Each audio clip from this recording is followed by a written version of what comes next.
I've had an experience that has manifested kind of recently that just completely blew my mind in regards to some of the similarities between what had just remanifested and what had taken place in the past. All right, ladies and gentlemen, universal mastery. Welcome back to my public YouTube channel. I am going to be speaking about something that is absolutely very interesting and very important to know about. This is going to be in regards to how trauma has an ability to remanifest itself in the future. So, for example, you go through a certain type of trauma in your past, and then somehow through, life experience, as you get older and as you are working through the process of trying to reintegrate that trauma that you once went through, it somehow has a way to remanifest itself into your present moment. Literally, basically giving you another chance or another opportunity to be able to work with and process that trauma from the past in a healthier way. So this is exactly what I'm going to be speaking about in today's video, and I am going to be sharing a very, very personal example from something that I've been through in the past, and I'm going to go through all the different nooks and crannies of this very significant traumatic time frame of my life in this experience, this specific experience. And then I'm going to be discussing how my life, in many respects, remanifested a similar situation about 15 years, about, I want to say maybe 12 to 11-ish years later, to give me another opportunity to work through this exact same trauma from my past, but work with it in a very different way than what I had originally did the first time. This is going to be a really powerful and valuable video, and what I really want you to do as a listener is I want you to try to self-reflect back to you as much as you can as I am speaking about these different important subjects here. So with that being said, if this is something that you are interested in, definitely stay tuned for the rest of the video, and I will see you on the other side.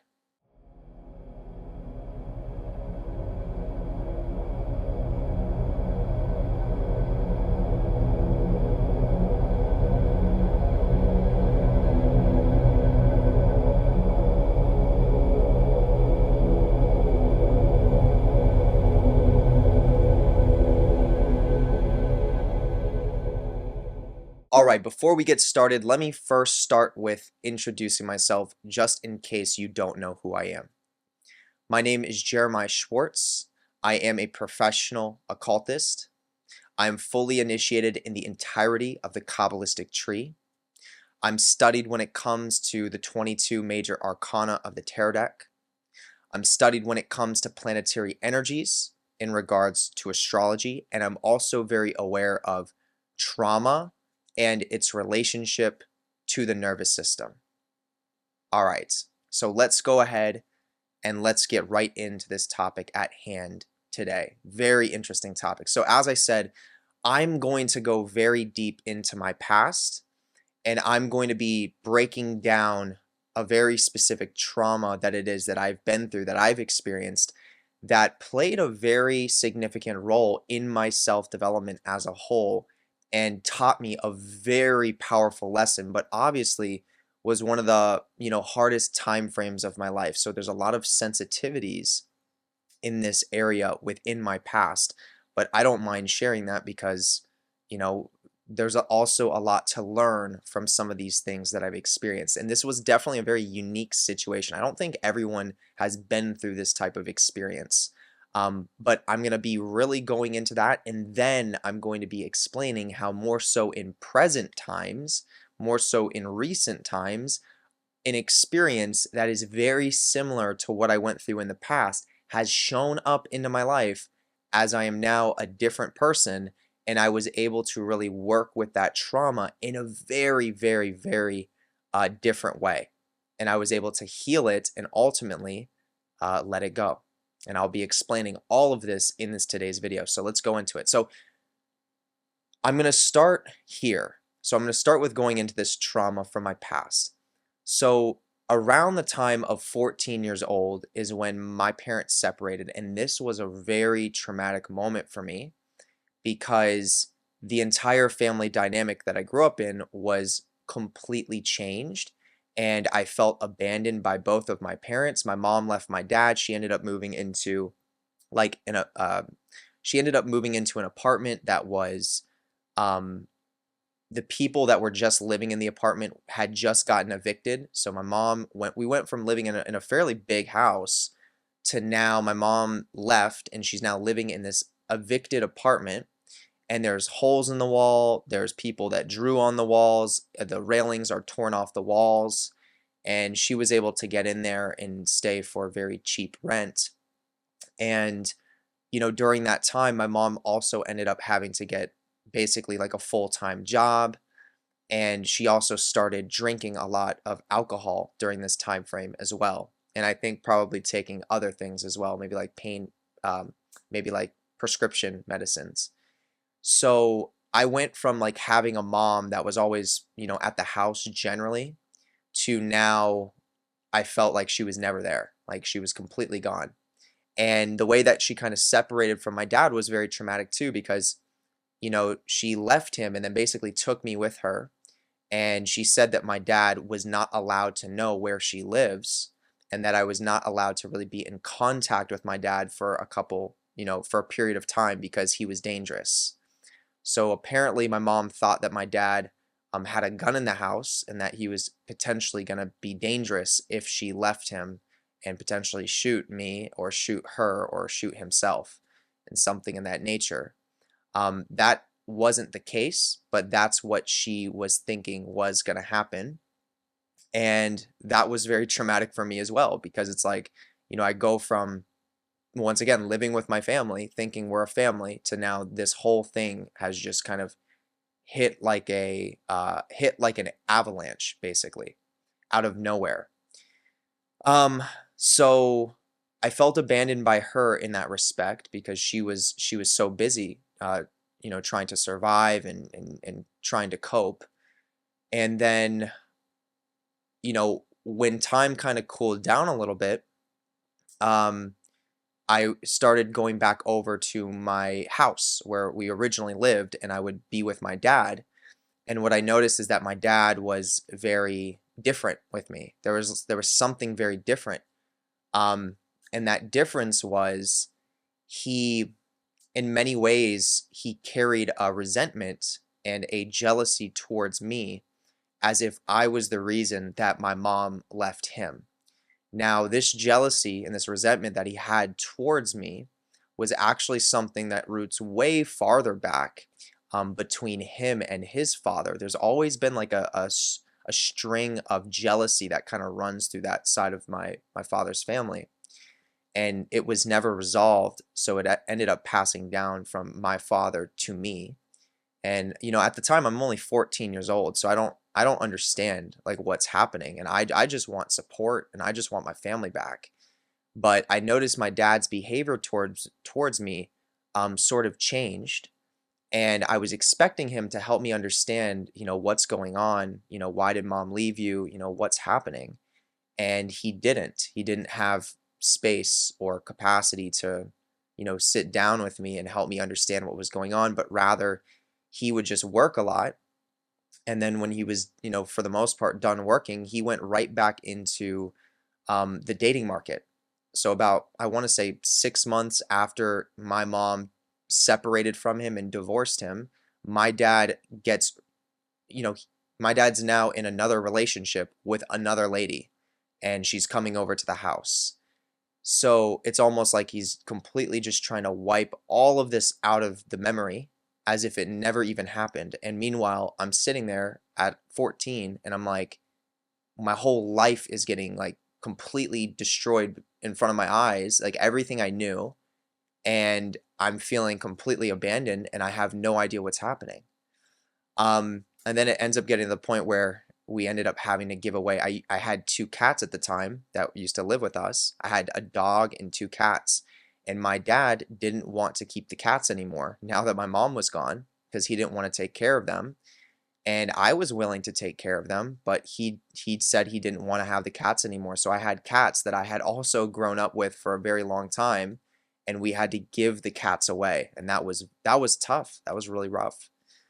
Um, and that was like the beginning of a lot of changes that started to take place, of course, in my personal life and with my relationship with my family and things of that nature. So that was the starting point, and that was 14 years old. So this is like going right into high school. And then as I was 14, 15, and then 16, I ended up getting into a relationship with a girl, and at the time her name was Morgan. And we were dating, and this became, in many ways, this was a healing experience for me because, now that I felt very abandoned by my family, I felt like my mom wasn't there. I felt like my dad wasn't there. Um, I felt like this relationship that I was in was where I was now experiencing the love that I needed. So, of course, I'm still young. My partner's young. We're not perfect, but it was something, like looking back at it, I can see it was something that I needed at that time.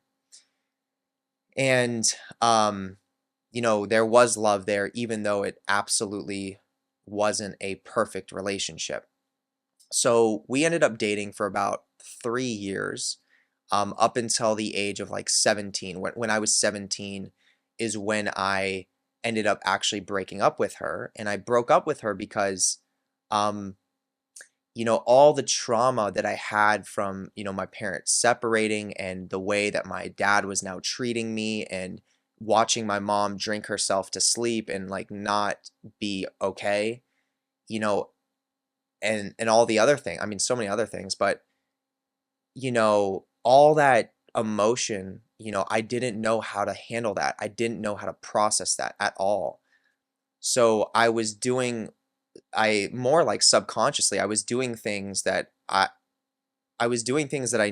thought I could do to help me work through those things that I would generally naturally gravitate towards. So it was during this period of life where, I was exercising a lot. I would go outside and I would run a lot. I would run so much. It was like I was, the real communication there was as if I was trying to run away from something. But I would always run, and that was like one of my coping mechanisms. And then I started collecting a lot of shoes, and then I started hanging out with like funny people, all the people in school that were like, known as class clowns. I started hanging out with them, and I started to try to become one. And it was just a way of just trying to like relieve myself of everything that was going on in my system. And then eventually I was introduced into marijuana. And this was when I was 14 years old. And this was actually before I was in the relationship with this girl, Morgan. And I remember for that first year at 14 years old when I was smoking, there was something in me that didn't like that. There was something in me that didn't feel like this was the right thing to do. So I actually ended up putting it down. And that's when I ended up getting into the relationship with this girl. And through our time being together, I still had, a lot of that trauma stored in my body. And of course, this found ways to manifest itself in the relationship that I was in. So, I had issues with trust. I had issues with abandonment. I had issues with sometimes my anger. I had some issues with, let's see, yeah, I think trust and abandonment and anger are probably the biggest ones. And of course, my partner had her own traumas too. She had a really rough experience with her dad as well, which was really interesting. Um, but long story short, I was in that relationship for 3 years. And the reason why it ended, I feel, is because there was just so much trauma that was still stored in my body. And I didn't have the education or the understanding to know how to actually work with that. and how to actually process that. And my partner didn't understand that either. We're just young. We're young. We're in high school.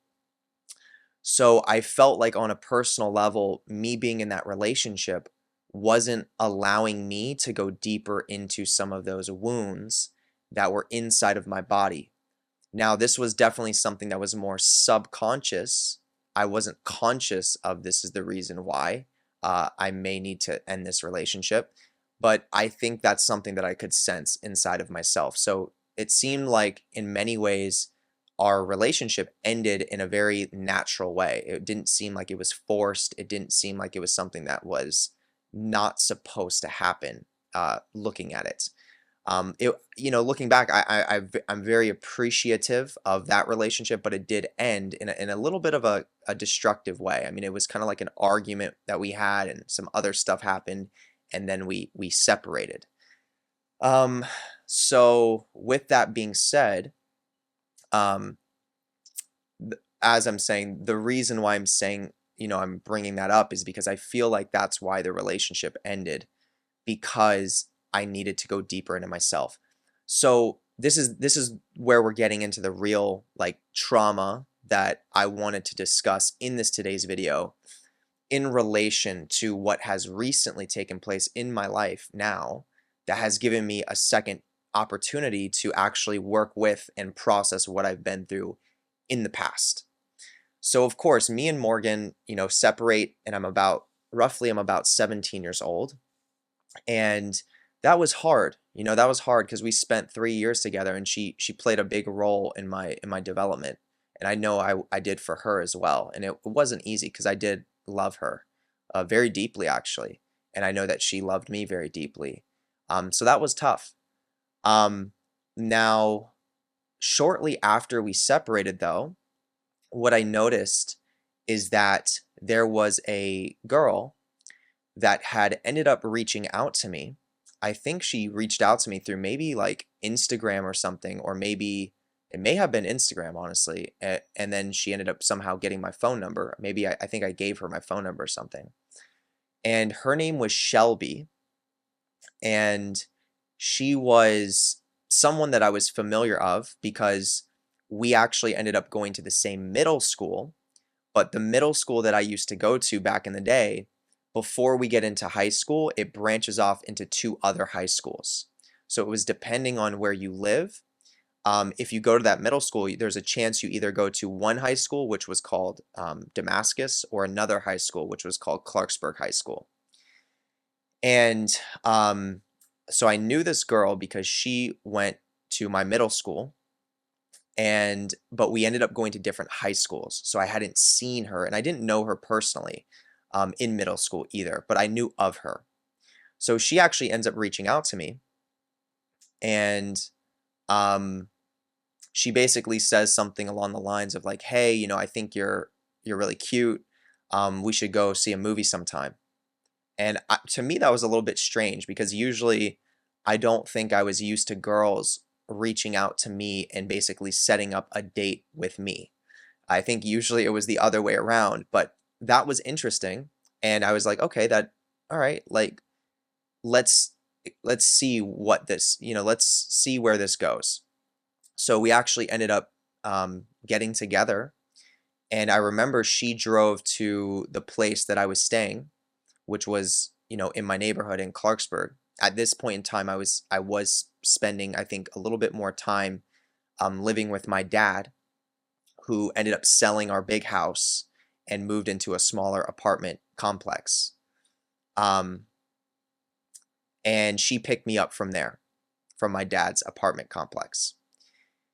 And I get into her car, and we go and we see a movie together. And one thing that I started to notice right out the gate is that she was really putting herself on me. So she was really really into me in a sexual way, and she was making that very clear to me. So this was something that I was definitely not used to, in the way that she was really, throwing herself on me like that. So there was a little bit of a sense in my body that something seems a little bit off here. Something doesn't feel so safe about this, but I'm still, a 17-year-old who's just, who recently got out of a relationship. So I'm not really here to judge, and I'm not really here to think too much about it. I'm just here to have a good time. So we end up watching the movie, and then I also noticed some of her other behavior patterns. She would kind of say things that were like off-putting. She would say a couple things like here and there that were like, "Damn, like you actually think that or you feel that way? Like that's pretty messed up." She would just I remember she said a couple things that were just like red flags to me. Like, wow, like that's kind of like that's not okay. Like you need to work through that. Um Almost as if she had some sort of like deep resentment and anger towards life and someone maybe in her life. So, we ended up hanging out that day, and there it was also, we had some fun as well. It was also a good time. And then I remember that um when we ended up after the movie, we ended up getting into her car, and she said something to me that was very strange. She ended up saying like, "Hey, let's have a sexual experience in the car." And when she said that, I was like, that was so like it felt so random and so like out of the blue. And then something once again triggered in me and was like, what? Like something's off about this girl because you don't really even know me, and I don't really even know you, and you're trying to like push for having this, sexual experience with me. And something was just weird about that. And we didn't end up doing it. I think it was because, I think truly deep down we both knew that it was just like a weird time for that. Like that didn't make sense. But that really stuck out to me, and I was like, this girl is very interesting. Like something's going on with her, but I don't really understand fully what it is yet. And then she ended up dropping me off at home, and that was the end of that experience. Now we ended up hanging out again. I want to say maybe like a couple days later, because at this point I'm kind of interested, like to understand like what's going on with her. And in many ways, it was a coping mechanism for me to not have to go through what I was going through back at my home, and to not have to deal with all these emotions in my body. So she was a good escape route for me to not have to process a lot of the things that I was experiencing. Now, that's not the best formula, obviously. So, let's see here. So we end up hanging out again and then again, and I'm not going to go into too much detail about like what we were doing and all this stuff that was happening, but we were hanging out more and more. And what I started to learn about her is, one, that she actually had problems with my ex. So she was actually known to be this girl, Shelby. She was at that time, she was actually known to be kind of like a drama starter, or someone who had problems with a lot of people. Specifically, she had problems with a lot of other girls. Um, and one of the girls that she actually like had one of the biggest problems with just happened to be my ex Morgan. So when she started talking about that, that was something that was also really interesting to me, because I just dated this girl for 3 years, and now I'm with this other girl, which is in some respects her enemy. And I'm hearing all these bad things about Morgan from Shelby, and it's just kind of creating this like cloud of fog in my memory of some of the times that I had with Morgan that felt like good times. And I didn't, of course, I didn't like that, but I also was like upset with Morgan and the way our relationship ended in some respects. So I was also kind of feeding that at the same time. So there was a discord in my being. There was two parts of me kind of going in different directions here. And then this is where things get really interesting. So then Shelby ends up telling me, after a couple times of us hanging out, she ends up telling me that she has a boyfriend. Okay, this is where the whole story takes a big turn. This is where things shift pretty significantly. She ends up telling me that she actually has a boyfriend that not only she has, but she actually lives with at home. Like, she lives with him. Every time she was hanging out with me, she was going back to him. And when she told me that, of course, originally I was frustrated. There's a part of me that's like, well, then why are you with me right now? Like, why are we even together? That doesn't even make sense. And there's also another part of me that's like, I don't want to do that. Like, I don't want to be involved with that type of karma. I don't want to hurt another person, like at home. I don't want to get involved with this trauma that's going on here. But, I also, during this time, I had a lot of my own built up traumas, and I was starting to form I was at this point in time, I was starting to form a very significant resentment and anger. We could even go as far as saying hatred towards my dad, towards my father, because it was at this point in my life where I'm 17 years old, where not only was my dad like, carrying this deep like jealousy towards me and not like connecting with me in the way that I needed him to connect with me, but he was starting to do things and say things and act towards me in a way as if I was less than him, as if I wasn't, loved at all by him. Like, I had to like change significant things about myself to get into his box of approval. And I had tried all those things previously and it still didn't work. So at this point in my life, I'm like actively rebelling. I'm in a point where I'm like, I don't want your approval anymore. I don't need your love. Like, you're not the man that I thought you were. You can't even love your son. And so at this point in time, me and my dad are actually getting into very significant arguments with each other. And he's saying things to me that are just, he's calling me the devil. He's saying I'm possessed by Lucifer. He's saying, demons are possessing me. He's telling me that, what I'm doing is wrong. He's telling me I can't think a certain way. He's telling me I can't be a certain way.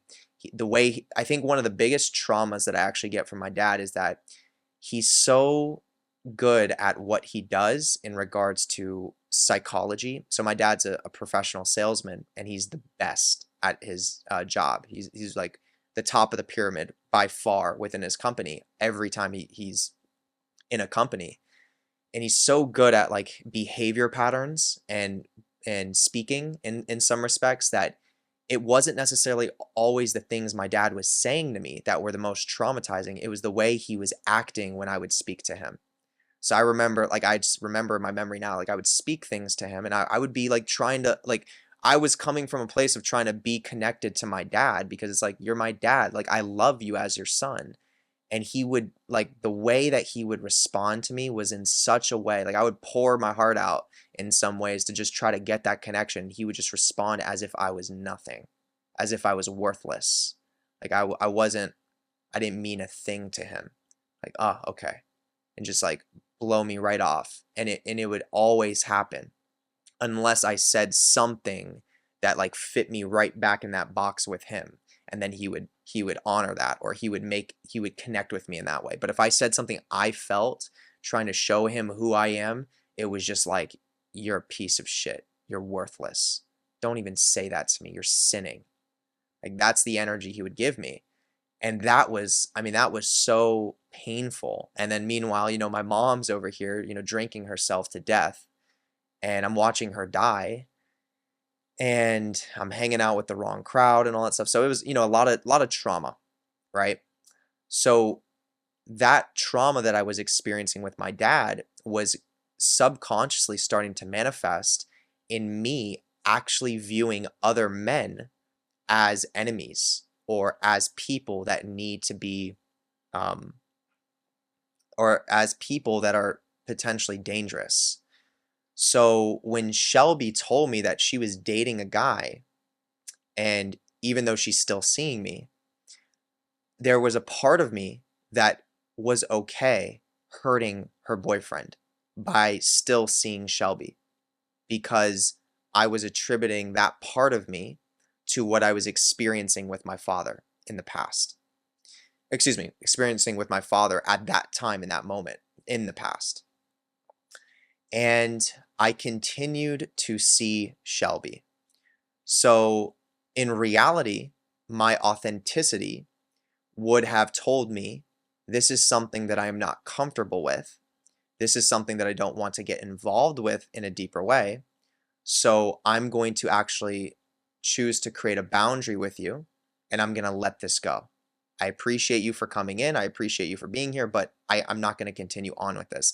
That would have been more of an authentic expression and an authentic way of handling that situation in my past.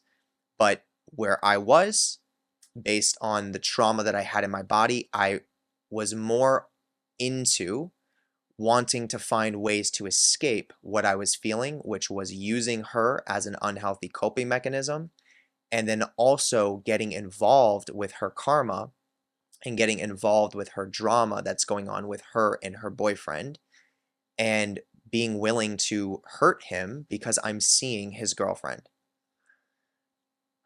Okay, so that's what ended up taking place. And we started seeing each other as if we were dating. So at this point in time, me and Shelby are seeing each other like very often. I mean, it was almost like every day or every other day, and she's living with this other guy. And it got to the point where it actually started to feel like she was becoming like a girlfriend to me. Of course, there wasn't any title, like I didn't put any title on it because I didn't feel comfortable with that. Like I wouldn't allow myself to do that. But she was becoming that subconsciously for me. And I was becoming her boyfriend subconsciously for her as well.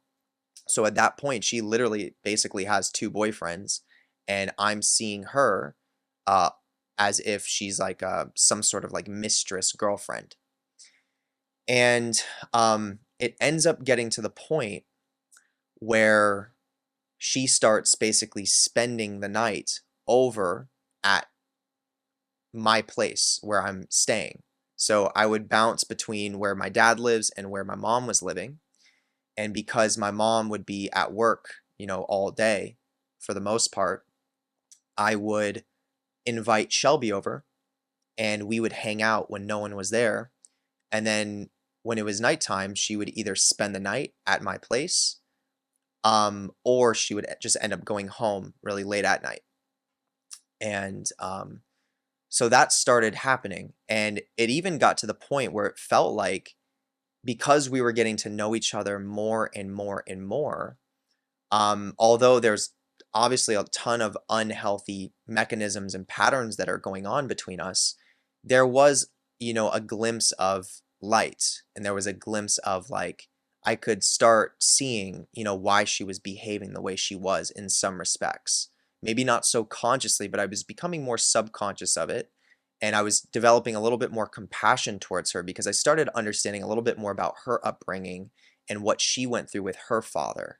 She went through some significant trauma with her father, and he ended up passing away. And it was a crazy experience. I'm not going to go into depth with that, but it was hard. And her mother wasn't fully able to be completely present in many ways because she was crippled her whole life. So she grew up having to kind of support her mother while her mother was crippled. And I could totally see like how there's a lot of room for hardship with what she went through and why she's probably behaving the way that she was with her partner. So as we started connecting more and more and hanging out more and more, in many ways, we were starting to actually develop like a connection where we cared about each other and we were starting to really like each other. Like there was actually some love that was starting to be there, but there was still, of course, a bunch of other unhealthy factors that were at play with our dynamic. And those can't go unmissed. So it ended up getting to a point where at this point in time in high school, I'm 17 years old and I was selling weed. Okay, I was selling weed in high school. So what I would do is I had some friends that would connect me to what we would call the plug, and I would purchase like large amounts of weed, and then I would store it. Oftentimes I would store it either inside my home or in my car. And what I would do is I would just distribute the weed accordingly when I would be at school. So if anyone needed like a 20 bag, I would have it in my sock or I would have it somewhere on my body. And we would just meet in a certain location and I would pass it off to them as they gave me the money. And then once school ended, I would be in my car and I basically was a delivery service. So if people needed any, weed, they would just text my phone or call my phone, and then I would get their address and I would drive to them and I would drop it off. So as I was doing that, I started making a lot of money.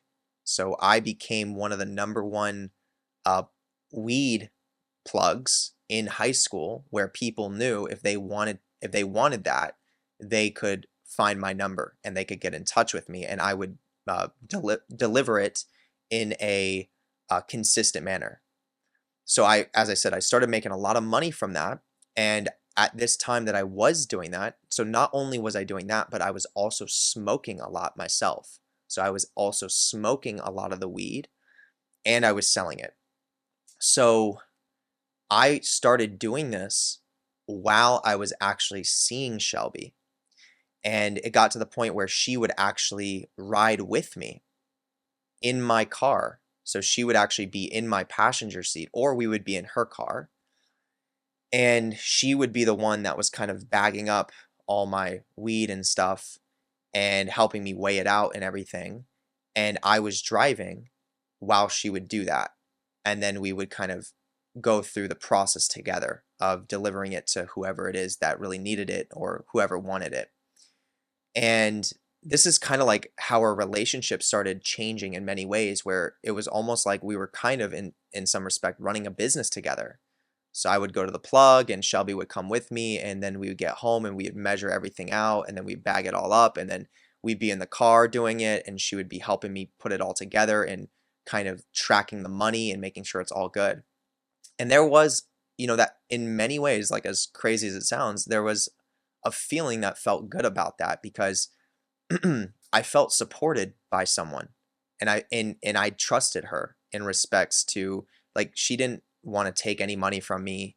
She was just with me because she enjoyed being in that experience and kind of enjoyed experiencing this way of living. And she wanted to support, it sounds kind of strange, but she wanted to support me. And with where she was, that was her way of supporting me, helping me sell my drugs. And we did that for a while. And as I said, I was making a lot of money doing this, and it became powerful in many respects. And then me and Shelby would be in the car and we would smoke weed together and we would just kind of talk and stuff. And then once we were done, we would go back home and we would get more intimate together. So this went on for some time. And when I was about 18 years old now, I'm getting to a point where, Shelby is also at this point, she's starting to tell me more. I think the more she's getting connected to me, the more she was into me, the more she was also starting to tell me about her boyfriend at home. And I think it was kind of like a response for her to, I think she was looking for a way to figure out how to resolve what she was going through back at home and potentially get herself out of that relationship, but she didn't really know how to communicate that. So the way that it kind of came off was like how much of an asshole and how much she doesn't like him. And she would always tell me about him in that way. And I didn't really know what to tell her. I mean, other than why don't you just leave the relationship? Why don't you just get out? But of course, there's so many other, nuances to it and other strings attached that I didn't fully understand at that time because I wasn't that connected to my emotions. But, I would hear what she would say, and I sort of knew that the more she was talking about him with me in regards to, how much she doesn't like him was kind of like a call for her to say, can you please help me figure out how to work my way out of this relationship and create some sort of resolve and potentially get with you. I could tell that she was really starting to be into me a lot more, of course, than her actual boyfriend. And keep in mind, like me and Shelby weren't dating at all. We were just always together and moving together. It was definitely a relationship, but it wasn't like an official title or anything. And um it was to the point it ended up getting to the point where there was certain people from my high school that also knew about Shelby, and they started seeing me and her together all the time, and they started assuming that she was my girlfriend. And um it got so, like, it was so common to almost see us together at one point that even her boyfriend, who's going to a whole different school, a whole different high school in an entirely different county, like a different county, um, started hearing that his girlfriend was with another guy, and that was me. So word started traveling through us hanging out together, getting back to her boyfriend. And it got to the point where somehow her boyfriend actually got my number, and he messaged me, and he basically said something along the lines of like, at first I think he was like really aggressive about it and was like, "Hey man, like, stop hanging out with my girlfriend. Like that's fucked up. Like I'll fuck you up if I see you," kind of thing. And of course, at that time, I'm still carrying all this resentment towards my father and um, towards a lot of men in general. And I'm thinking like, I dare you. I dare you to try to fuck me up. I dare you to try and, mess with me because I'm going to fuck you up and I'm with your girl. Like that was the energy that I was in at that time. And, also during this time, as I said, I was also hanging out with the wrong crowd. So I was hanging out with people that were robbing people, and I was robbing people with these friends. And when we would rob people, it wasn't like we just take something, like we would beat people up. And that is obviously not something that is healthy, clearly. And that's something that stuck on me. And I on this subject, like I remember robbing someone in high school, and I'll never forget this. I remember setting someone up, robbing them for weed, and we beat them up. We ran up to him. We said, "Hey, give that shit over." And he was resistant to it. And I remember getting right behind him, grabbing his arms, holding him back. And then my other friend came up and punched him right in the face, and he was bleeding. And in the moment there was a lot of adrenaline, and it's like, hey, just give us the shit, man. Like just hand it over. Like it doesn't have to be this bad. Like if you would have just gave it over, it didn't have to be like that. And he had hid the stuff because he actually expected it to be something sketchy, something he expected us to actually rob him in some ways, because that's how much we were doing it. We were kind of building a reputation of that type of way of being. So we ended up robbing this kid. We actually didn't get what we were looking for because he hid it, but we tried to. I should say we tried to rob him. And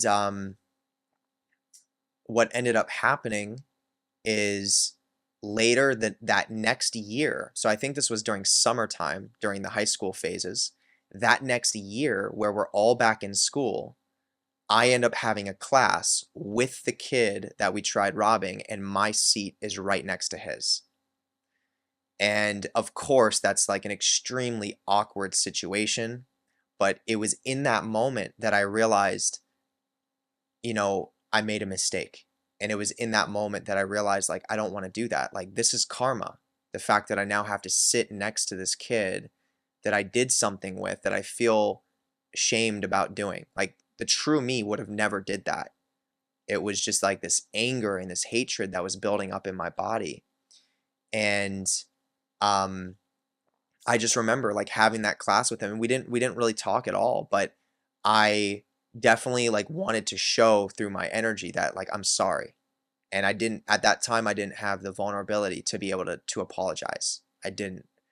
So, but I tried to make sure in regards to my behavior towards him that it wasn't like, hey, yeah, haha, I fucking tried to rob you and beat you up. It was more of like, like I appreciate you. I'm sorry what I did, and I didn't mean to do that. And actually later in high school, we ended up reconnecting, and we ended up kind of having that resolve. Um, so yeah, so that was some other stuff that was going on, of course. So I was in that energy when Shelby's boyfriend had reached out to me, and I was like, fuck you. I didn't admit that I was with his girlfriend, so I was still kind of like playing into the lie, if you will. And I told him, like, I'm not with your girl, man. Like, get off, stop reaching out to me. When in reality, that's a lie. I was with Shelby. I was actually with her when he was messaging. And that was another split within me, because it's like my true self would never do that. Like, I would be honest, and I wouldn't want to ever be in that situation. That's hurtful for everyone. So that took place. And this is where things went to a deeper level now. So now Shelby actually introduces me to substances. She pulls out a little container, and in this container, it's a pill box. And she has all these different pills, as if she's literally as if she works at CVS. Like, she's got hundreds of pills inside of this container, different kinds, all the way from Adderall to Vyvanse to Xanax to Klonopin, you name it. And she has all these different amounts of it. And I'm like, what in the hell? And she opens it with me. And this is after we had been hanging out for a while. And she says, try this. And I think she saw it because I was like a little bit upset or something, or angry. And she said, try this. And she gave me a Xanax, and it was like a 1 milligram Xanax bar. So this is like the first time I've ever taken a pill in my life like that. And it's a pretty big amount for your first time to take. Usually the doctors will taper from like smaller amounts, like 0.5s to 0.25s, 15s, etc. This is a whole milligram bar. And I took it, and I was so, like, it brought me into a state of not being angry anymore and feeling so euphoric. Like, I felt so light, and I felt like there was no problems on the planet. Like, nothing was wrong. Everything was okay. Everything was good, and I felt good.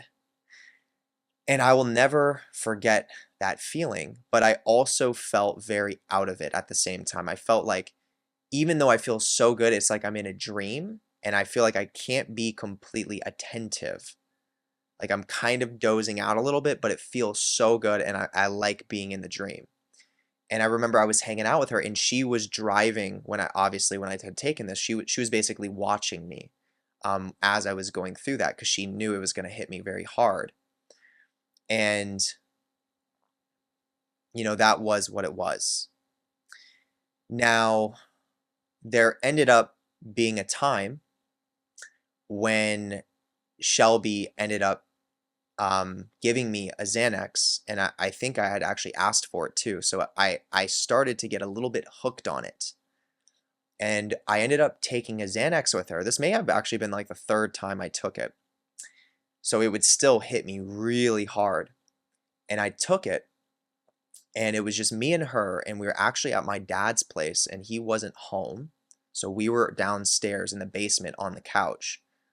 And I took the Xanax, and I just completely like lost consciousness, really. Like, I was just not there. Like, I was dozed out. And I remember like not being there, like literally like dozing out. And then she got on top of me, and then we ended up having a sexual experience together. But I felt like I wasn't even in many ways there. Like, I felt like I wasn't conscious. So she was just, having a sexual experience with me, and I wasn't even there. And that ended up happening. And I never like, and then when I started to sober up more, it was like a blur in my mind.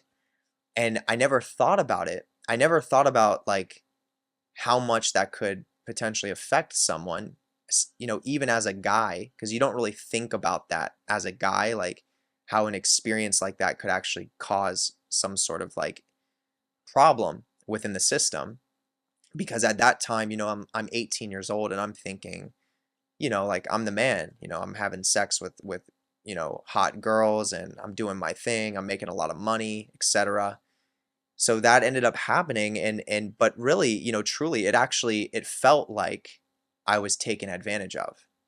Like, that's actually how my body interpreted that experience, and I carried that in me, but I couldn't understand it because that other part of me was really running the show that's trying to cope in unhealthy ways, that's trying to escape all these emotions I'm carrying in my body from the past.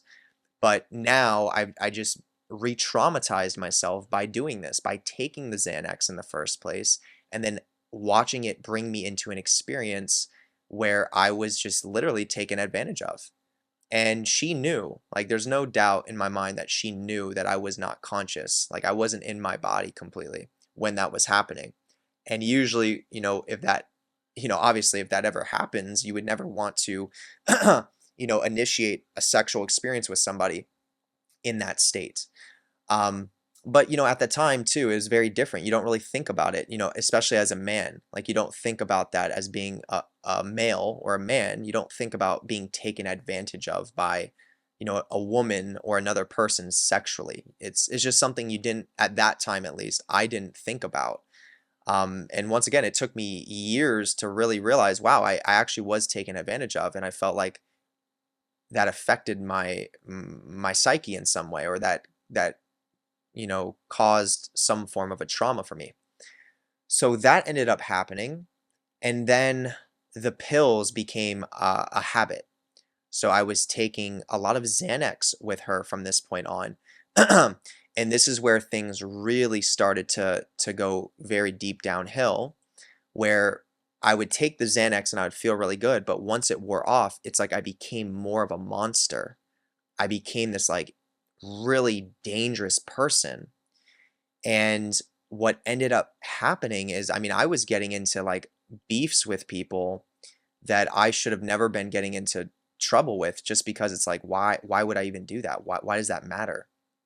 And, you know, it was just getting really bad. And so it got to a point where it was almost like I was starting to shift my self-image.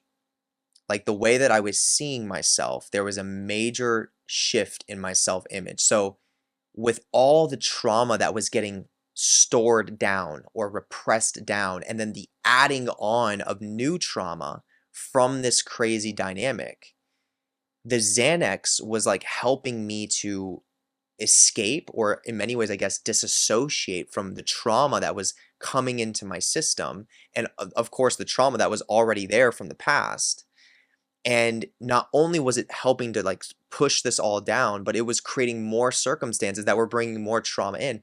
And it got to the point where this part of me, this really dangerous, like, protector part of me, had to, like, take over my consciousness. It had to completely take over my psyche because I was just using so many substances. I was smoking weed all the time. I was taking the Xanax. I was taking Adderall. I'm drinking alcohol, like, all this craziness. And so as I started to kind of, like, re-identify myself as this dangerous person, literally, that's kind of like what it felt like. It was like I was a dangerous person. Um, I remember I ended up getting into a relationship with a girl in high school, and I'll say her name. Her name was Vit. Her name was like Vitt. And I got into a relationship with her knowing that I'm still seeing Shelby. Shelby is still with her boyfriend, still seeing me. So now me and Shelby are in this relationship that's, like, undercover, but we also now both have relationships, like our own individual relationships. So of course this is a formula for disaster and more trauma and more people to get hurt and things of that nature. And um it got to the point where Shelby would be at my place, and then I would invite my girlfriend over, and then Shelby would leave. And there was one time where Shelby walked past Vit on the way to my door, and she had no idea. And I remember thinking to myself, like, that is so wrong. And that's so, like, I would hate that if someone ever did that to me. But then that other part of me that I was starting to have to kind of identify with was like, yeah, this is exactly how you gain control. This is exactly how you are powerful and why you are powerful. So, once again, that big split within me. And that relationship of course, it didn't last for that long. Like, I think we ended up dating for maybe a couple months, but I actually ended up, in many ways, this girl Vit was reflecting certain vulnerabilities inside of me that were connected to these traumas that I was repressing. Like, she was the manifestation of these deeper repressed things that were already inside of me. And I took like a liking to that. That's why I wanted to date her. I remember being in high school, and I met her, and I was like, I'm going to date her.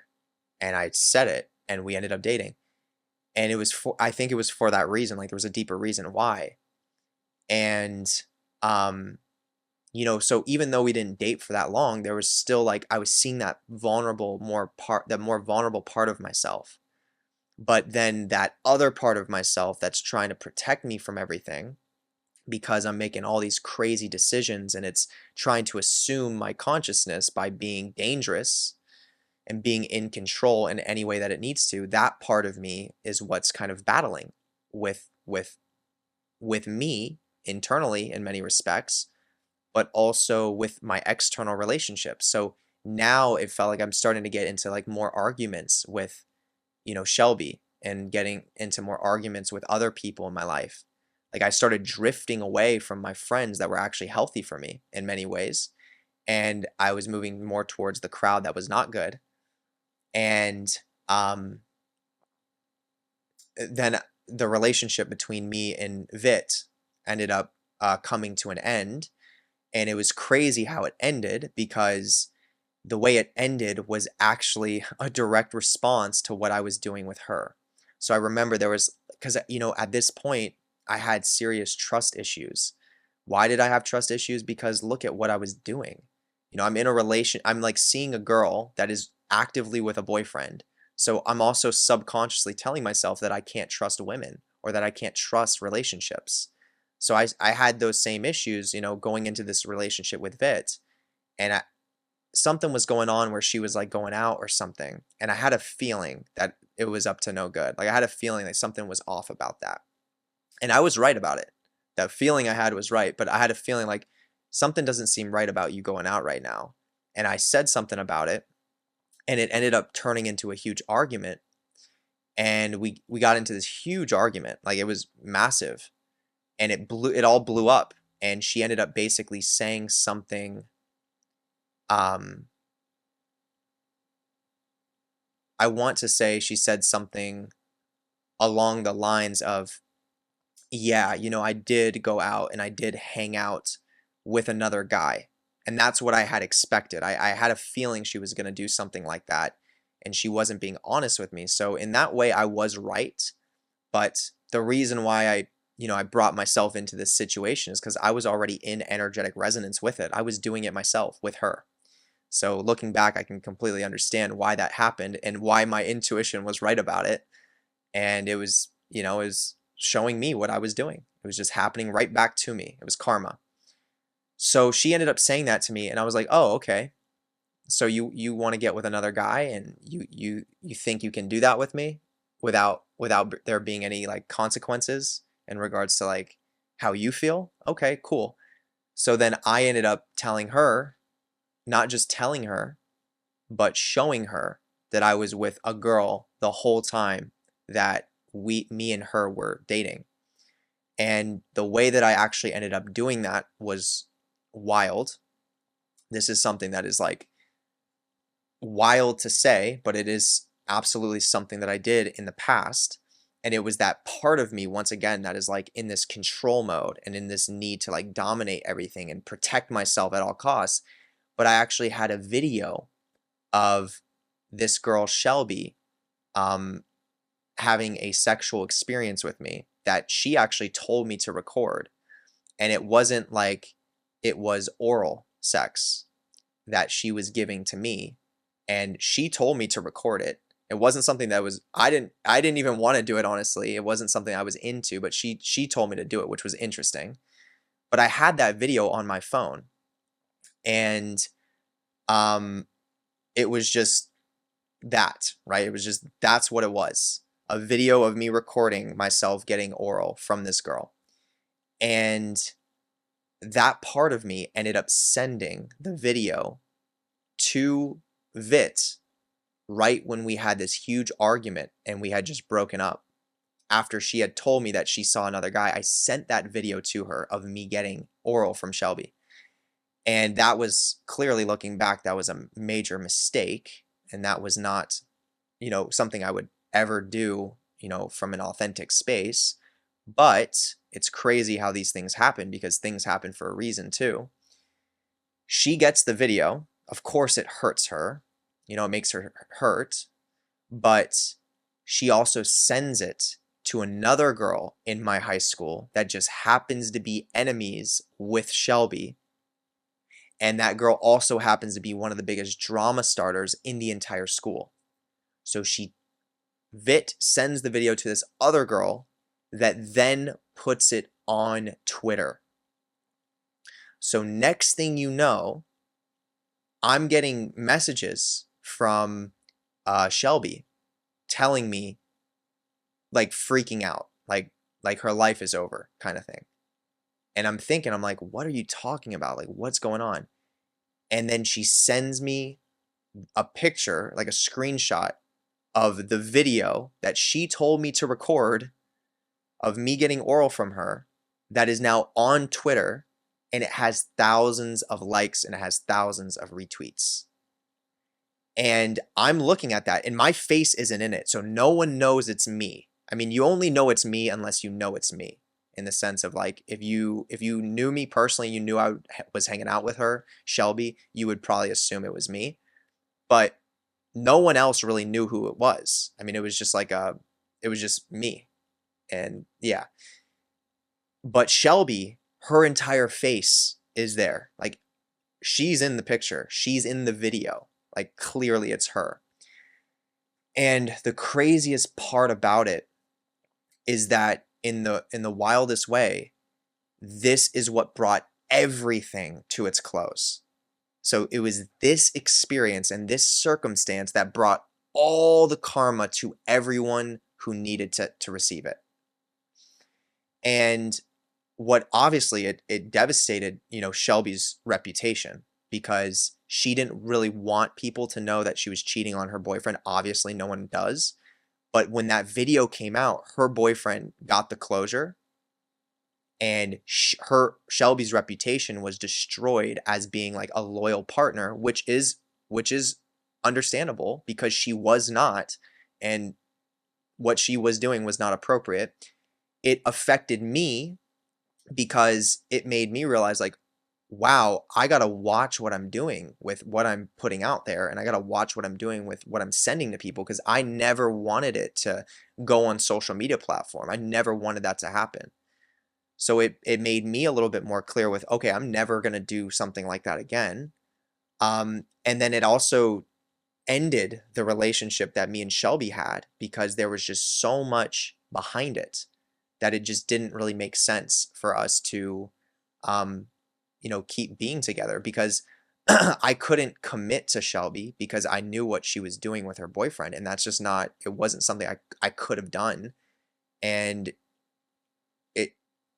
we just knew that it just didn't work out.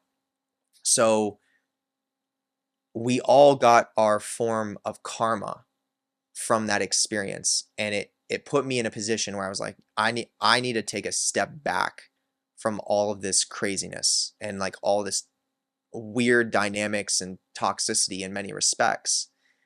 And that was what that was. So that experience, that event, ended everything in regards to the relationship I had with Shelby. Of course, the relationship with Vit. It ended Shelby's relationship with her boyfriend. And, actually going in the future, looking in the future, of course, that experience is really devastating and it is traumatic in many respects. You know, of course, for me, for Shelby, and for everybody that was involved with it, and for her boyfriend. Well, the cool thing is that that experience actually triggered something in Shelby because I stayed in touch with her. It wasn't like we were on bad terms. It was just more of like an understanding, like we can't keep doing this. She actually ended up meeting a nice guy or a good guy, and she ended up really getting a lot of her life together, and she is now in a healthy relationship. Well, actually, I'm not really in touch with her at this present moment because I don't really keep up to date. But last time I saw, which was years after this experience, she was in a healthy, stable relationship with a good guy that was the opposite of her ex-partner who used to abuse her. So even though this crazy traumatic experience happened that shifted her entire life around, she ended up doing well for herself afterwards. Now, for me, on my end, once me and Shelby ended, I was still taking the Xanax, and I was still taking, I was still taking the Xanax, and I was getting into positions with myself that were really bad. So I was getting into fights with people. I tore my ACL getting into a fight, or I tore my meniscus getting into a fight, and then I tore it with basketball a week later. And stuff was getting, stuff was really going downhill for me in many respects.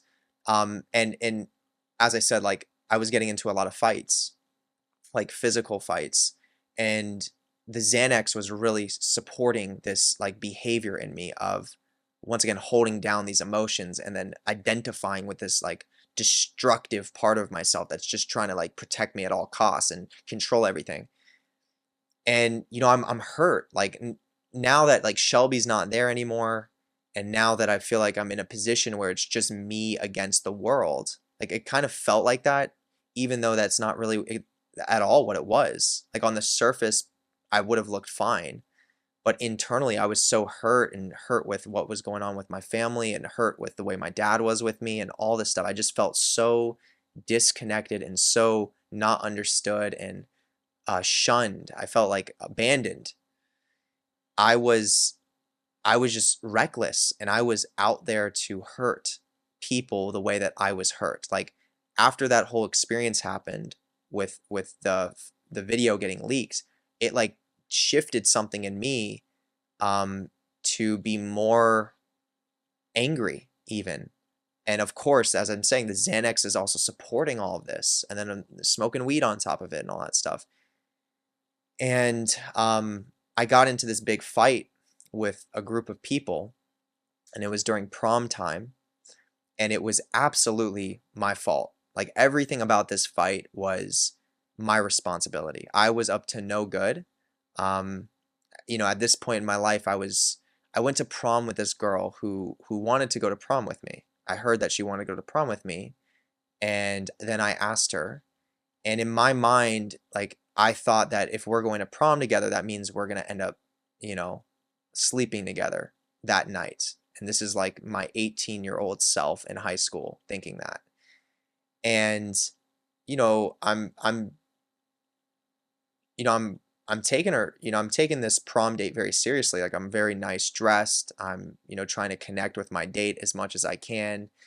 And I'm thinking we're gonna have like a good experience. I really wanted love. Like that's what I wanted. I wanted love from my prom date. But I was more in that energy of like I just want to, I want to have a sexual experience tonight kind of thing. And we end up going back to her place where she's having like an after party for prom. And the whole time that we're together, I'm kind of getting the impression that like, yeah, we're gonna get together once everything's done. Like we're gonna sleep together. And she was leading me on to believe that, like very clearly. And it was what it was. Like I wasn't too attached to it, but I was expecting it. I was expecting it. And I remember she ended up getting with another guy after the prom ended. Like another guy ended up sleeping with her. And that same like abandonment wound came up for me, and that same anger towards that, men in general. And it just brought me, it was like exactly what I was just doing had just happened to me, and it triggered the fuck out of me. And I had all that anger, and I was coming off of my Xanax and everything. And it got me to a point where I was like, you know what? I'm going to steal something from your house. And it was just a place that I was so like hurt. And it's so wrong looking back at it. And I feel sad for myself that I was in that space. But I tried to steal something. Like I tried to find something that I could steal and pawn. Like my idea was I'm gonna pawn it and then buy some sort of weed with it to make me feel like this wasn't a waste of my time. To show you that like, you hurt me. Like why would you do that? Why would you invite me to be your date if you're gonna like abandon me? That's the place that I was coming from at that time, but obviously it's very dysregulated. So I was just looking for stuff, like I was looking for something to steal. And I ended up opening a drawer in her place, and I found a necklace. And I want to say this necklace had a cross on it. And I took it, I put it in my pocket, and then someone from the party saw that. And they called me out. And I looked at them and I said, "What's up?" And they said, "What are you doing?" I'm like, "I'm just taking something." And I was honest. I said, "I'm taking something." And they were like, "Why are you taking something?" I'm like, "Because that's what I'm doing." And I was kind of like putting up the energy of like, what are you going to do about it? Like, are you going to try to stop me? And they didn't. They didn't try to stop me, but they just were very aware of what I was doing. And they started telling everyone else in the house. So it was a bunch of people that must have kind of like knew each other. I was the kind of the odd one out. I didn't know the environment. I didn't know the social circles there. So they were telling other people that I was taking something, and I'm still at this time, I'm still coming off of the Xanax, so I'm not even in my right mind even.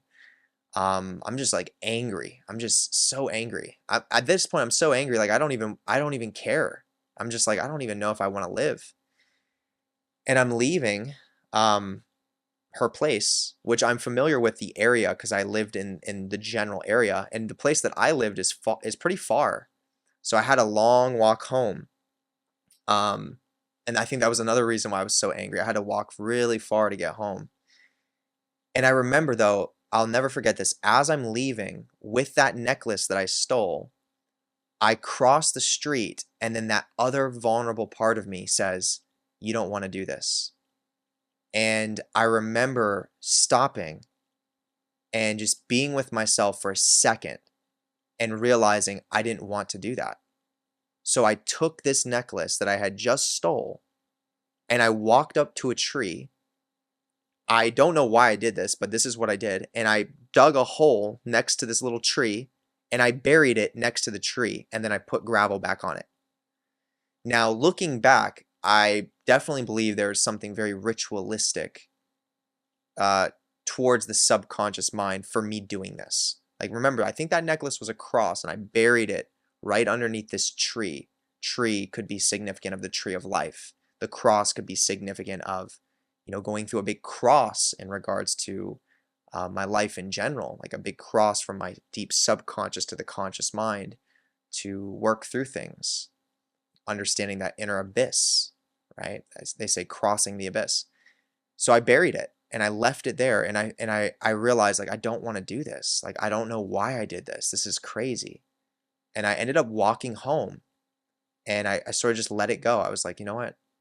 In my mind, at least, I was like, you know what? I let it go. I don't want that. I don't want to live this way. I don't want to be that way. And I get home.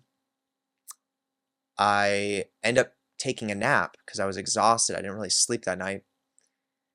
And I wake up to a number calling my phone, and I pick up, and immediately there's this guy on the other end. I didn't know the caller ID, but there's immediately this guy on the other end of the call who's completely just ripping me to shreds. "You piece of shit, you scumbag, you fucking idiot, you dumbass, you," like he's calling me every name you could ever imagine. And at this point, I know what I did.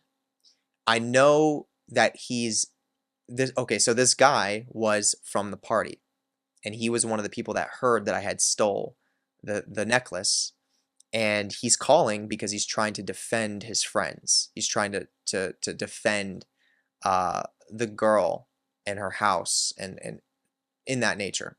So I'm aware of what's happening, but I'm also coming off of this Xanax. I'm also very, very traumatized and angry at life still, angry at men. And for him to call me and immediately jump into calling me like all these different names, ripping me to shreds, like everything about that made me think of my father. It like triggered something in me so primal and so deep that it was like I was hearing my dad speak to me and just saying all the things that he never had the courage to actually tell me, but how he actually felt always towards me. And I'm hearing this guy that I don't even know saying these things to me.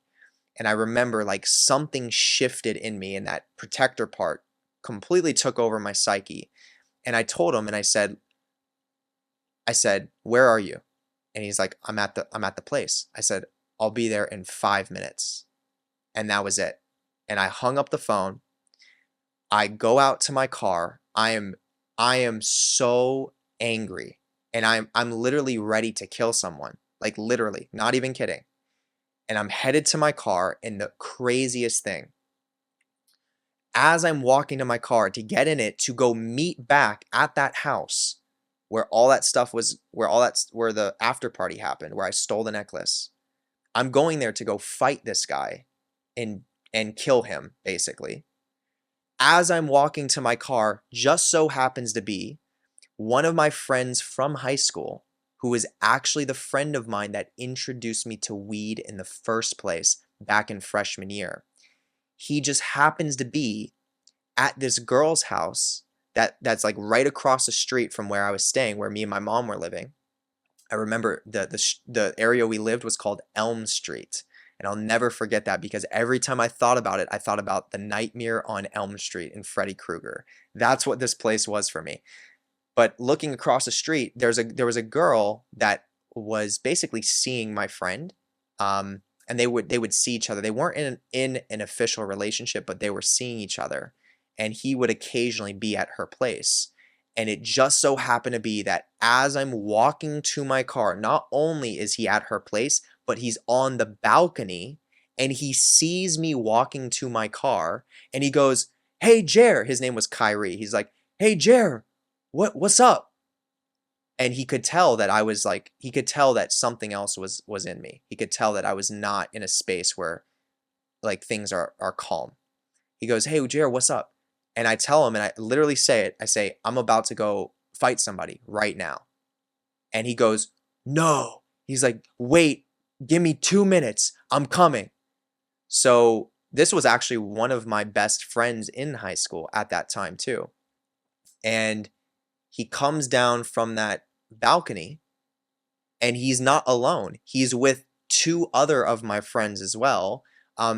They're not, one of them was definitely one of my friends. The other one wasn't so much of my personal friend. He was definitely like a familiar face though, someone that I liked. Like we liked each other. So he came down, Kyrie came down with Eric and another kid named Zach. And now they're coming to watch me fight this kid. And they don't really understand anything that happened. They don't understand the backstory or any of it, but they're supporting me. So Kyrie is coming to basically, I mean, they're generally coming to watch me fight. They're not thinking like they're going to end up fighting or anything.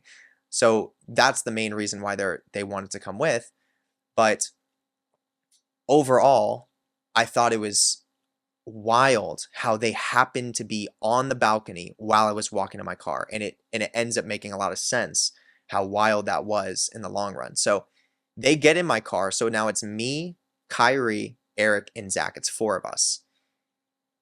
We get into the car, and I drive down to the girl's house, and outside there are like 10 guys.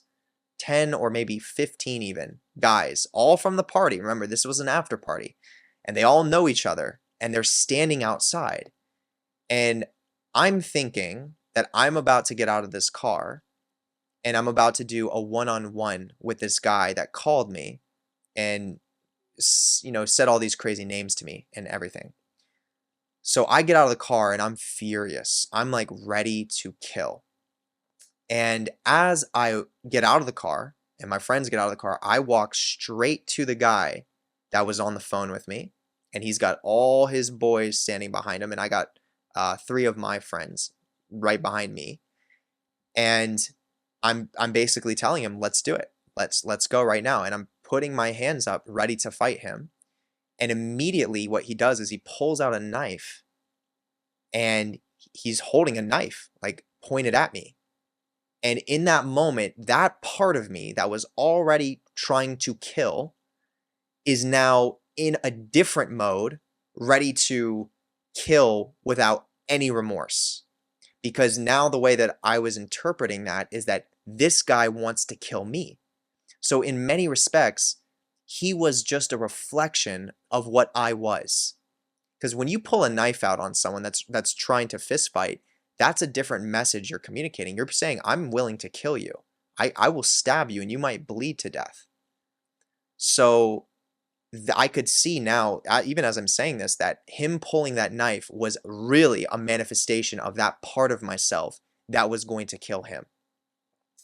So that part of myself was so charged and so powerful that something in my mind told me to say, all right, the second he pulled this knife out on me, something in my mind says, all right, I'm going to go get the gun from the trunk of my car and I'll be right back. So I immediately turn around.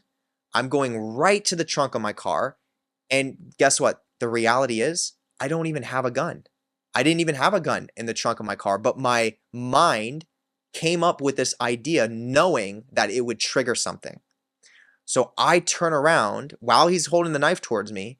I start walking my way to my car fast, pretending like I'm about to get a gun to shoot someone. And as I'm walking to my trunk, you can hear his friends freaking out because they think I'm literally about to turn this into a gunfight. And they say, yo, put the knife down, man. Put the fucking knife down. Just fight him. And as I hear that, I turn back around and I see his friend, one of his friends, the guy that I'm going to fight, takes the knife from his hand. And then I square up with the guy. I square up with this guy that, originally I was supposed to fight one-on-one. And I go right up to him. So it was like this all happened in the matter of like 15 seconds, honestly, where I pull up, I'm ready to fight. He pulls a knife. I say, I'm going to get my gun. His friend takes the knife from his hand. I turn right back around. I square up to him. And I remember I made sure that he had his hands ready. I made sure that he was ready to fight me.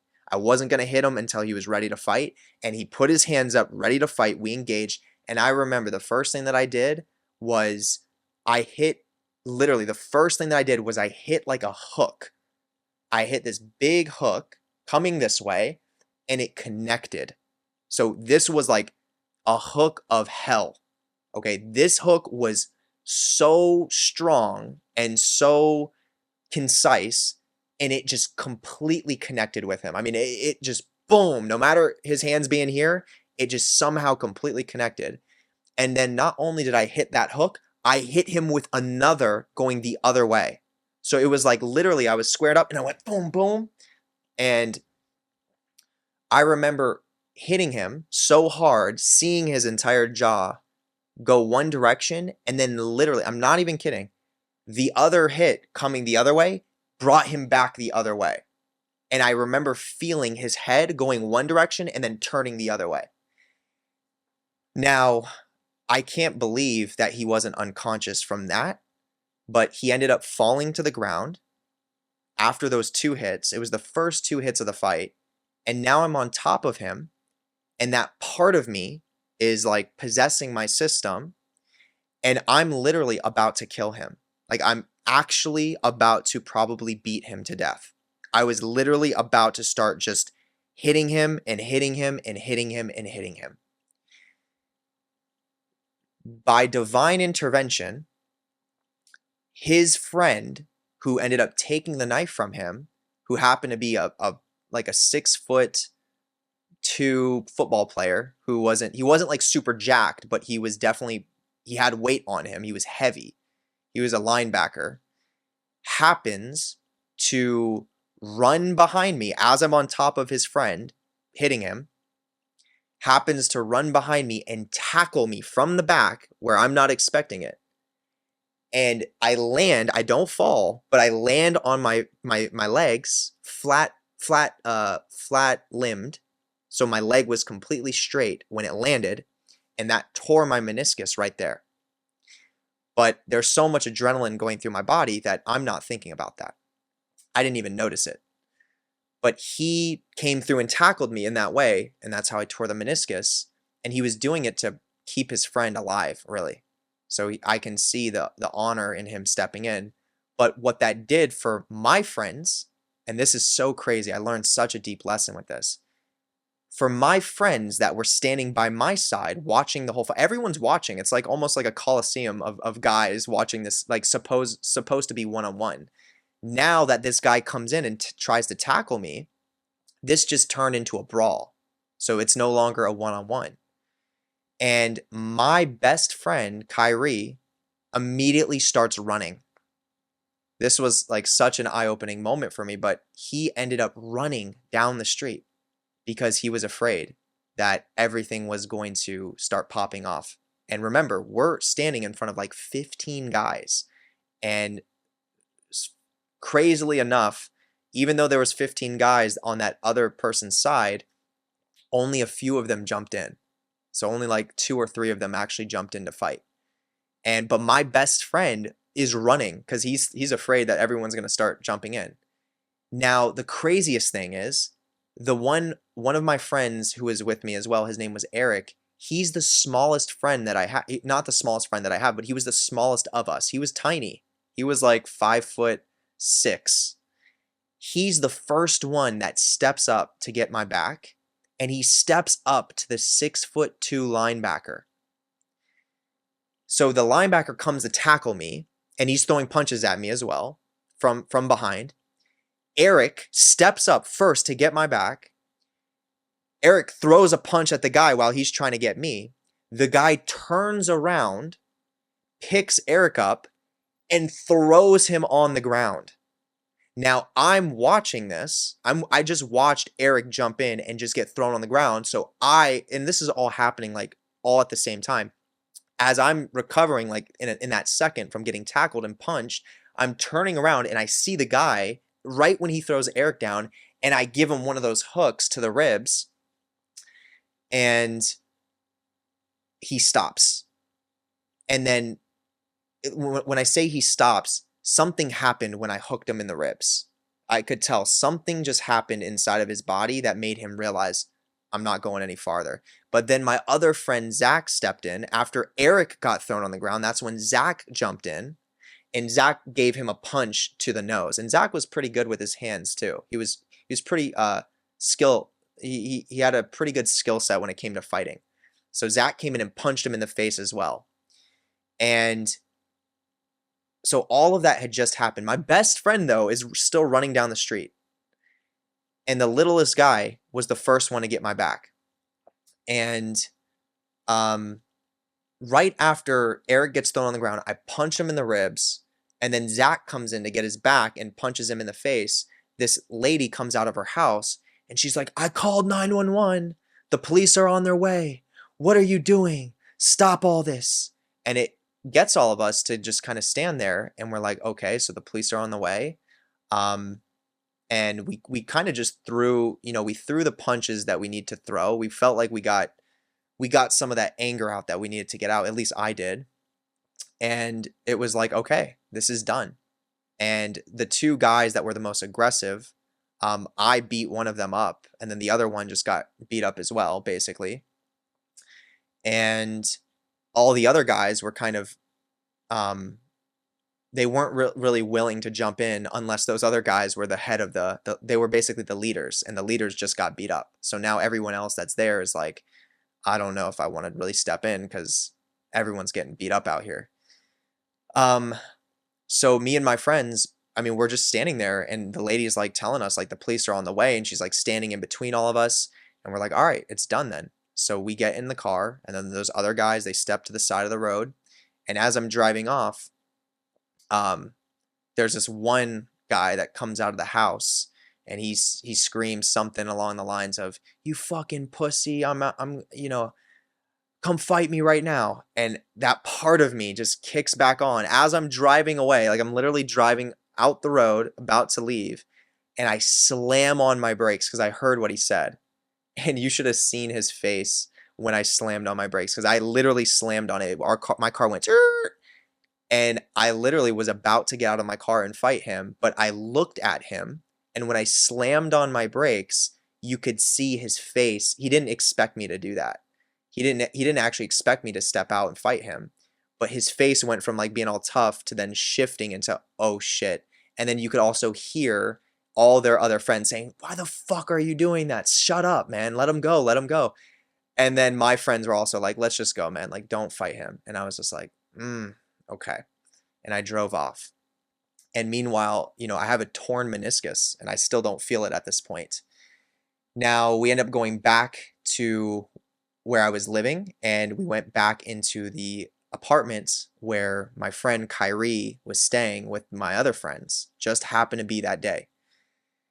And we took a nap. We all took a nap because it was early in the morning. And then when I woke up, I noticed my knee hurt really bad. And that was the moment that I realized, something was off with my knee. And I had also realized very significantly that, my best friend, someone that I called my best friend, wasn't even there to support me, didn't even have my back. And it was Eric, the smallest kid in our group, that was the first one to step up to a linebacker. And that showed me something about life very deeply as well. And then learning the aftermath of what happened in that fight, the kid that I was fighting, his jaw broke when I punched him. So his entire jaw had broken. And the other guy, when I hooked him in the ribs, I broke his rib cage. So that was a big deal. And that's like, there's a lot of that they actually needed to get surgery in some respects, and needed to go through all those medical, everything in relation to the medical aspect of recovering. And same with me. I tore my meniscus, and that's not something that's light. And that's what I deserve, though. That was my karma from that experience. And I think all of us kind of like, in some way, we're all connected to this experience happening the way that it did. And it taught all of us a lesson. And I remember playing basketball a couple weeks later, after I felt like my meniscus was doing better. And I went up for a layup, and that's when I tore my ACL. And as I tore my ACL, one of the most painful things I've ever experienced, I just happened to be with Kyrie when I was doing it too, playing basketball. Interesting. That was the first time that I wasn't able to do things that I normally did to try to cope in unhealthy ways. So when I tore my ACL, it put me out for almost an entire year to have to be more secluded, to have to be more with myself, because I couldn't walk. I was in a cast. I had to get surgery on my knee. And it took me almost a year to recover. So my life, like, it gave me an opportunity to self-reflect in ways that I've never, ever considered and that I've never done before. And that was very significant. So it was during that phase, this was all of that happened very shortly after me and Shelby had stopped talking to each other. And of course, there's other things that had taken place. Like, I got into fights with other people, but that's besides the point. So tearing my ACL was kind of the moment that I was forced to face all the stuff from the past in many respects. And it was not easy. And I didn't feel like I processed as much as I should have. I was still trying to like take Adderall and escape it through different things. It was tough. It was a tough time in my life. I was about basically 19 years old at this point. And yeah, so this is me sharing, this really intimate time of my life that I've been through. that was very traumatic for me and had in many ways left a pretty deep mark in my body till this day. And, you know, of course, since then, so I'm 28 right now. This generally took place around the age of 17 all the way up to like maybe 19ish. So that's about roughly 10 years from today, maybe a little bit longer. And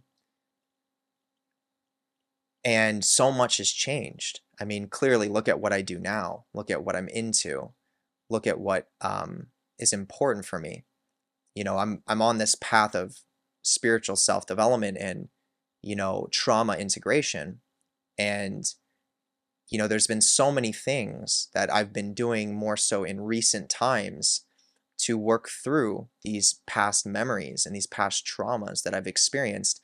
And I've had an experience that has manifested kind of recently that just completely blew my mind in regards to some of the similarities between what had just remanifested and what had taken place in the past with this girl, Shelby. Oh, and I wanted to mention another interesting component that I realized is that, Shelby, her name itself is interesting because it's shell, right? And you think of the word Qlippoth when you look at some of the darker aspects of spiritual development, and it's dealing with the realm of the shells, which is what they call hell. And those shells can in many ways be attributed to these protector parts of ourself that in many ways we have to kind of identify with to survive different types of traumas that we once went through. So Shelby was a representation for me to help me become aware of that shell of myself that I had to kind of create to really survive the pain of things that were further back, like my parents separating. And that shell, as I got attached to it, grew and became stronger and became tougher. And it was shelling the inner pearl inside of me, the vulnerability, the emotional connection, right? So I found that interesting, looking back, which I didn't know at the time. But let's see here. So as of recently, I actually have manifested an experience as I've been doing some deep healing. And I've noticed this pattern go on multiple times already where I am re-manifesting things from the past, being able to work through them in a different way as this more authentic version of myself. So this isn't something, I'm new to, and this truly isn't something that shocks me. I already know what happens with this and I'm understanding of it. But the similarities of this recent experience did in many ways kind of like blow my mind. It's like, holy shit, that's so wild. I recently had someone that reached out to me and we got in contact, and it was a girl, and she was so in many ways similar to Shelby in regards to the relationship pattern where she's in a relationship and she's still talking to me. She said something along the lines of like, I want to take ecstasy with you. And that brought me back to the whole Xanax thing, how Shelby introduced me to Xanax. And it's like, I've been in a place where I'm so, I've created so much safety in my life. And I've been able to regulate myself in such a way that I've never experienced before. And the relationships that I have at large are very healthy relationships and connected, healing, supportive relationships. And then for me to kind of like manifest this girl into my life, it was very different than what I've been experiencing. But it was like I opened up this new layer of my own trauma that almost as I connected with her and I got to know her a little bit more, it brought me right back to the past so that I could kind of revisit that as the regulated version of myself that I am now. And I can be with those vulnerable parts of myself that in the past I neglected and that I ran away from. So that is what I noticed, in this present moment with this girl that is literally reminding me so much of Shelby, is that I've had that opportunity to revisit the past because it triggered that and be more connected emotionally and not have to use all these crazy unhealthy coping mechanisms to run away, but to actually be with my feelings. And once again, be with those parts of myself that need me to be with them, those inner children. And it's gotten to a point where, with this specific girl that I'm talking about, it got to a point where I had the ability, of course, to see parts of myself that were similar to the past. So I could even see a part of myself that wanted to kind of play into that fantasy of like, oh, you have a boyfriend, but you're also into me, and maybe at some point we're gonna meet each other. There was a part of me there, and I could see that, and I'm very aware of that. But there's also another part of me that realizes that's not appropriate, and that doesn't want anything to do with that, and wants me to be more in alignment with who I truly am. And truly, that other part doesn't feel safe with that type of person, doesn't feel safe in that type of dynamic. And I had an opportunity to really see these parts of myself from my central space, and I could kind of explore a little bit from having this connection with this girl to understand that part of myself a little bit more, as well as explore this other part of myself that's more vulnerable and is telling me what it needs from me in order to keep feeling safe or keep feeling nurtured. And I was able to get to a point where, I ended up creating a boundary with this girl, and that boundary wasn't fully accepted by her, in the sense that she was very,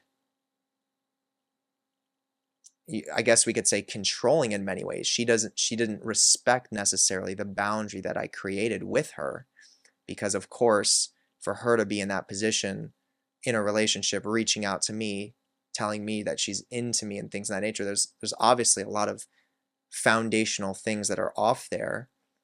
But I was able to create that boundary regardless, whether she understood it or not, and then let go of that relationship and let go of that connection, and then honor my authentic self, and then honor the vulnerabilities that are now thankful that I did that, and can trust me. And now that protector energy in me also trusts me more, because it was starting to really come online a lot more. It was needing to really come into my system to try to protect me from her, because it reminds this part of myself of the past. And once again, as the central self, I get to have that relationship with these parts, and I get to say, it's okay, I got this, you can trust me, I'm going to create the boundary. You don't need to completely take over my system right now. I know you're there, but I got this. And I can say, hey, to that more vulnerability, hey, it's okay, I'm going to feel what you're feeling, and I'm going to make sure you're still safe and you feel loved and things are okay here.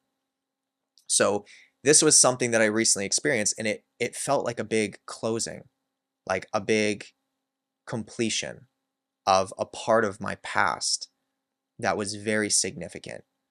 And I just thought that it was definitely worth sharing, because I'm sure there are a bunch of you that are listening to this, and if you've made it this far, then you've definitely absorbed a lot of information from my experience. And I think sometimes the most valuable videos I release are me just openly and vulnerably sharing my personal life experience and some of the things that I've been through. I think literally a lot of people get the most value from just this type of authenticity. And that's why I have no problem doing it.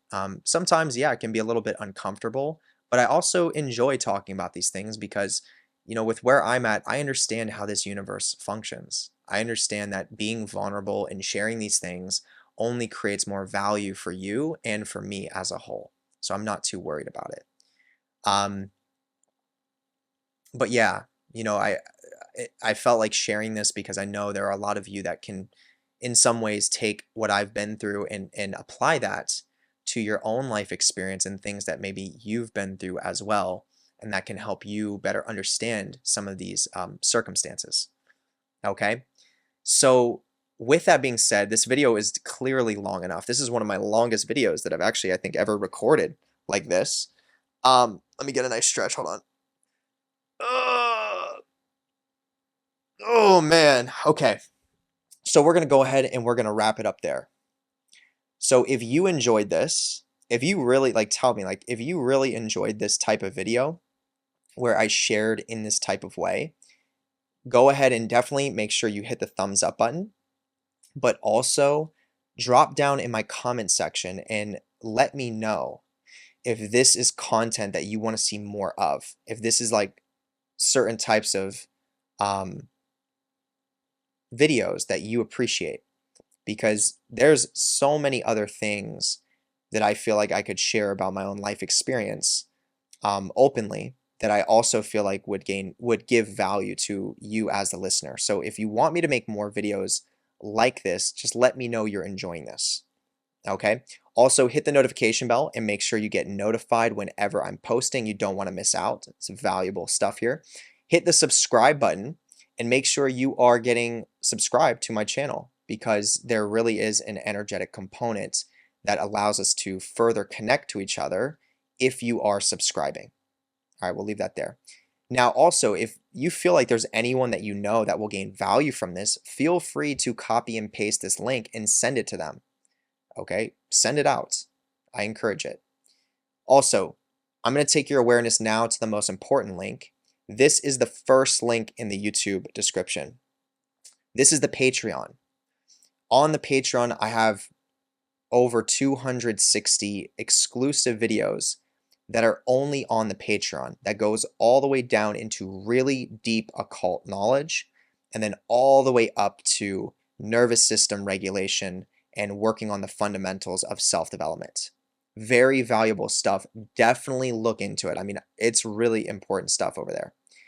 At tier number 3 and tier number 4, you are actually gaining access to a specific ritual that it is that I perform on the full moon of every single month. Now, this is a very unique ritual, and I want to preface this by saying this isn't for everyone. This ritual is for people that are a little bit more so in resonance with the darker aspects of spiritual evolution, because this ritual is an energetic transfer from me to you that acts as an energetic support system in your development process to help you go much deeper into your subconscious and unconscious mind, which is going to require you to have somewhat of an acceptance to these darker aspects of yourself so that you can properly work with them and integrate them in a healthy way. Okay, it also helps to connect you to certain astrological things that are taking place in our solar system and even in our galaxy, that helps you to develop a unique energetic field that pulls in energy similar to how black holes pull in energy. This is why this service is called the Universe B Vampire Service.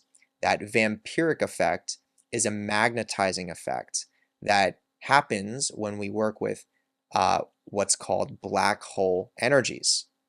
And what it does is it allows us to pull in things that are generally darker in nature, dark energy, and chaos, and it gives us a more effective ability to be able to integrate these things and turn it into authenticity, or turn it into the true self. So you can really pull energy in from artificial awareness or from inauthenticity and turn it into authenticity for yourself, and kind of leave those things in a position where they now have to learn more about their authentic self. All right. This is something that is very popular on my Patreon. I have well over 200 active participants that are participating in this monthly ritual every single month. And I mean, it is very valuable. So if this is something that you want to take advantage of, definitely consider it. Now, getting entrance into this ritual is also entering you into an Atlantean crystal grid that I've specifically built myself. This is basically an energetic matrix system that your personal information gets placed into, and then you are consistently getting an energetic streamline of support for your development process. So once again, going deep into your subconscious, unconscious mind and helping to pull out a lot of these repressed negative emotions in a very significant way. So if you're interested in this, definitely look into it. Overall, there's well over 550 members of the Patreon itself. Okay, check it out. We'll leave it there. Second link below is where you can book a one-on-one call with me. It's also where you can book the mentorships with me. This is one of the most intimate ways to personally work with me, where we're going to be getting to know each other on a deeper level, and we're going to be able to help you create a healthy foundation in your life that you can rely on, that is going to start the process of regulating your nervous system so you can do some of this deeper emotional processing.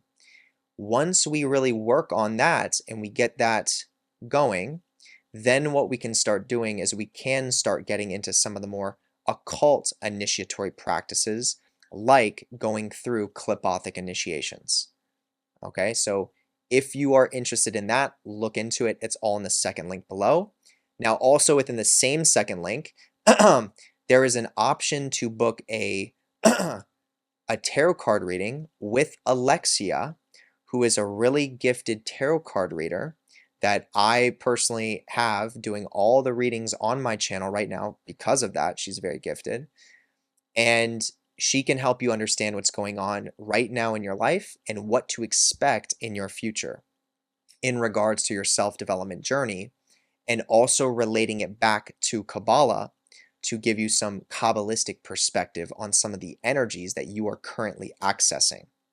So if you want to take advantage of it, definitely consider it. It's a very valuable reading. It is also bookable in that second link below.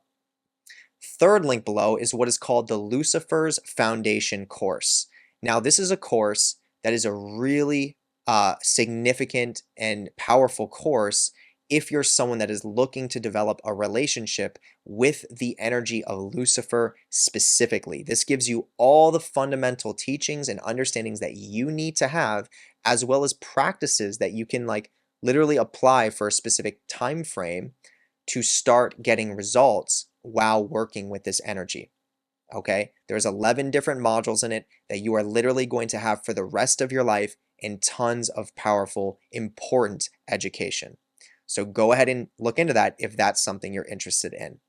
Fourth link below is the YouTube memberships. If you want to become a YouTube member and gain access to all the different benefits that the YouTube memberships offer, definitely look into it. You click that fourth link below, and I would love to see you within the community. It's always fun to see those little green names pop up with the little badges next to them.